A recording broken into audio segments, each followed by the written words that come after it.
Hey guys, welcome to my channel. তো তোমরা সবাই কেমন আছো? আমি তো চলে আসলাম অফিস থেকে বাড়ি। ঠিক আছে, এখন বাড়ি এসেই একটা জিনিস দেখার পালা, সেটা হচ্ছে মা কি রান্না করেছে। চলো দেখি মা কি রান্না করেছে। দেখো এখানে তো অনেক কিছুই দেখতে পাচ্ছি, জানি না কি আছে।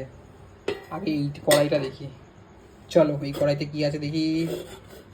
এই দেখো, আলু ভাজা, এদিকে তোমার উচ্ছে ভাজা, পটল ভাজা, সব ভাজা করেছে এখানে এই কড়াইতে ভাজা।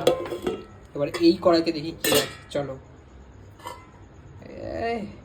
কাটাপোনা মাছের ঝোল পটল আলু দিয়ে, ও হেভি লাগে আমার। কালকে মাকে আমি বলেছিলাম কাটাপোনা মাছের ঝোল করো পটল আলু দিয়ে পাতলা করে।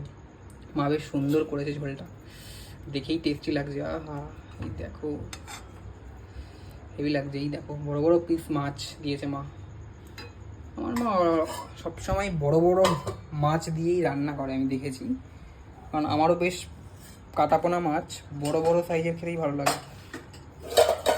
তো এখানে সকালের রুটি আছে, আলুর তরকারিও আছে, ওটা দিয়ে খেয়ে নিই। চলো।